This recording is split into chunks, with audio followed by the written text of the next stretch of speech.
Muy buenas tardes, mi nombre es Enrique Jesús Medina, estudiante del tercer año de Derecho en la Unidad Fermín Toro, para SAIA, sección C, del profesor David Valderrama, Legislación Penal Especial. El día de hoy vamos a estar conversando referente a un tema que es bastante importante dentro de la legislación venezolana y tiene que ver con el ilícito tributario. El ilícito tributario, como su nombre lo indica, tenemos que evidentemente ir hacia atrás para poder conversar un poco sobre el hecho de dónde nace esta palabra o esta concepción legal. Evidentemente, desde la promulgación de la Constitución de 1999, la regulación positiva de los ilícitos tributarios ha cobrado una especial vigencia, ya que el artículo 317 criminaliza el fraude fiscal al declarar que la evasión fiscal, sin perjuicio de otras sanciones establecidas por la ley, podrá ser castigada penalmente. La disposición transitoria quinta ordenó la reforma del Código Orgánico Tributario en el sentido de incrementar el rigor de la normativa penal tributaria contenida en el Código Orgánico Tributario, y la exposición de motivos de la Constitución señala la intención del constituyente de regular exhaustiva y severamente al ilícito tributario. En primer lugar, al disponer que la eventual reforma del Código Orgánico Tributario, concreta en octubre del 2001, tiene como misión contribuir a modernizar la administración tributaria, ampliando las facultades de la regulación, control y penalización del fraude fiscal. De lo que puede evidenciarse que la normativa o la normativización del derecho penal tributario en nuestro país, al menos desde diciembre de 1999, tiende al establecimiento de un sistema penal. Este sistema penal tributario profundamente represivo, intención que se ha visto de manifiesto en la implementación y ejecución en los últimos tiempos del llamado Plan Evasión Cero por parte del Servicio Nacional Integrado de Administración Aduanera y Tributaria, señala. Así las cosas, la conceptuación y aplicación de las instituciones fundamentales del derecho penal tributario ha recobrado, por obra de la reforma constitucional y legislativa en la materia, la especial importancia que dicha disciplina tiene para los abogados cursantes de estudios de especialización del derecho tributario, y más aún en el caso de los estudiantes de derecho penal de esta casa de estudios. En efecto, el uso de estas herramientas necesarias podrá permitir analizar los tipos legales que en materia penal tributaria existen en la legislación venezolana a la luz del Código Orgánico Tributario. Establecer la supletoria del Código Penal a los ilícitos tributarios en Venezuela.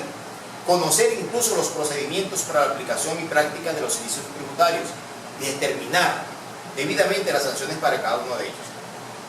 Esto es primordial para quienes deseen obtener dentro de la concepción un mejor dividendo, hablando de materia cognitiva, en el uso irracional y progresivo, por supuesto, de la ley penal y más en esto del Código Tributario.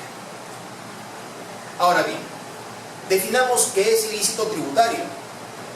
De manera más sencilla, el Código Orgánico Tributario, en su artículo número 80, establece que son todos los actos y acciones que van contra o atentan contra las normas tributarias.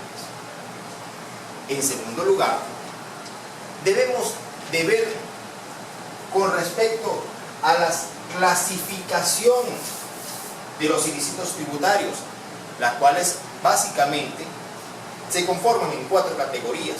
El primero tiene que ver con los ilícitos formales. El segundo, los ilícitos relativos a las especies fiscales y gravadas. El tercero, a los ilícitos materiales, que por lo general los ilícitos materiales tienen que ver con dinero. Dinero, amigos míos.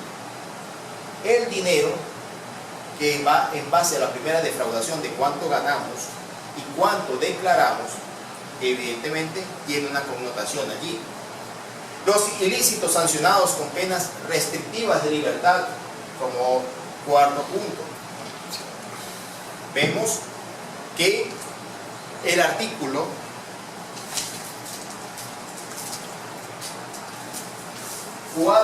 99, el artículo 99, nos habla sobre el incumplimiento de los deberes formales, que pasa a constituir los ilícitos formales, de los cuales pueden ser, en primer lugar, 1.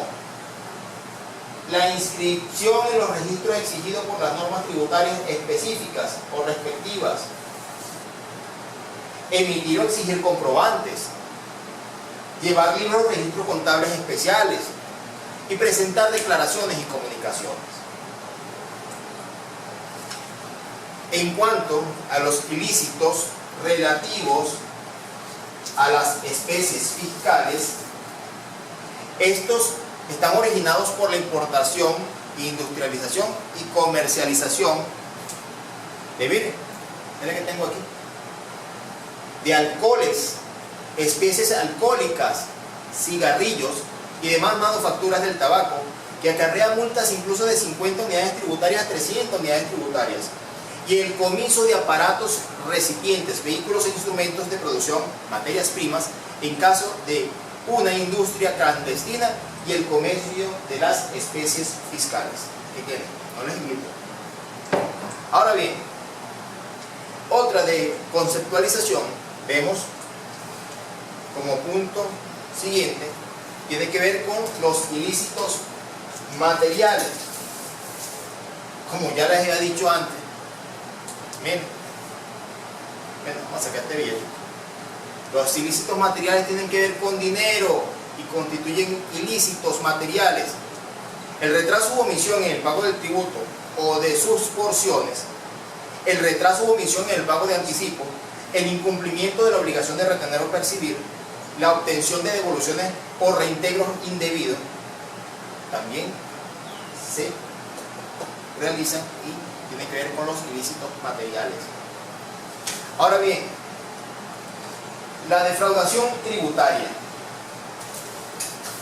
Defraudación tributaria. La defraudación tributaria simplemente es la falta de enteramiento de anticipos por parte de los agentes de retención o percepción.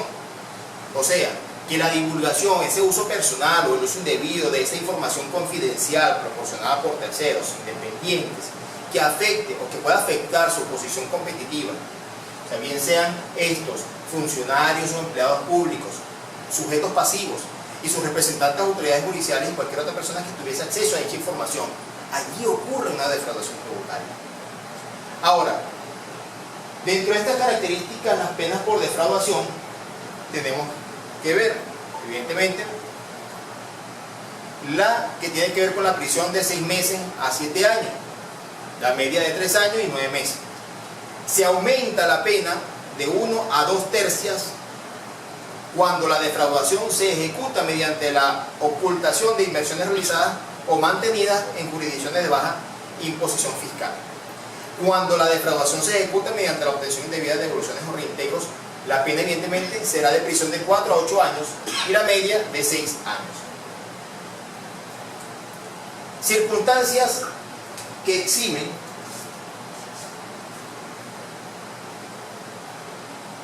de responsabilidad por ilícitos tributarios, como por ejemplo el hecho de no haber cumplido los 18 años, el error de hecho y de derecho excusable, la incapacidad mental debidamente comprobada, el caso fortuito y la fuerza mayor. ¿Quién aplica las penas? Es una importante pregunta. ¿Quién aplica las penas? Bueno, evidentemente las penas serán aplicadas ¿por quién? Por la administración tributaria, que es la que se encargará de establecer las sanciones pecuniarias. A salvo de las penas de cárcel, que estas penas de cárcel son penas restrictivas de libertad. ¿Quiénes las van a imponer? El tribunal respectivo. Las multas no se pagan con cárcel y las sanciones pecuniarias Si no se pagan en efectivo, esas sí se pagan con cárcel. Para finalizar, ya estamos terminando esta exposición, evaluaremos lo que tiene que ver con los tipos de sanciones. Los tipos de sanciones van evidentemente desde cárcel, clausura, pero vamos a irlas viendo una por una. Por lo menos 6 de tantas que tienen dentro de esta sanción. La primera establece prisión, cárcel u otro establecimiento penitenciario donde se encuentran privados de libertad. El segundo, una multa. La multa es una pena pecuniaria que se impone por una falta delictiva, administrativa o de policía o por incumplimiento contractual. El comicio y destrucción de los efectos materiales objeto del ilícito utilizados para cometerlo. La clausura temporal del establecimiento. La inhabilitación para el ejercicio de oficios o profesiones. Ejemplo, el médico. Ejemplo, el ejercicio político. La inhabilitación política.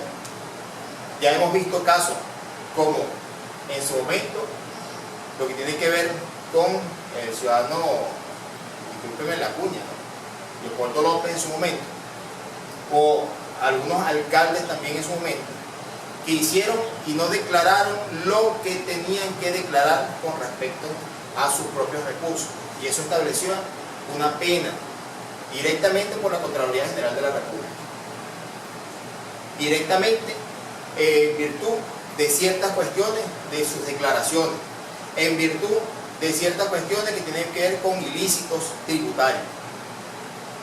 Otra de estos tipos de sanciones es la suspensión o revocación de registro y autorización de industrias, expendio de especies grabadas o fiscales. Quien no pague, evidentemente, tendrá una sanción establecida. Bueno, esto ha sido todo por el día de hoy.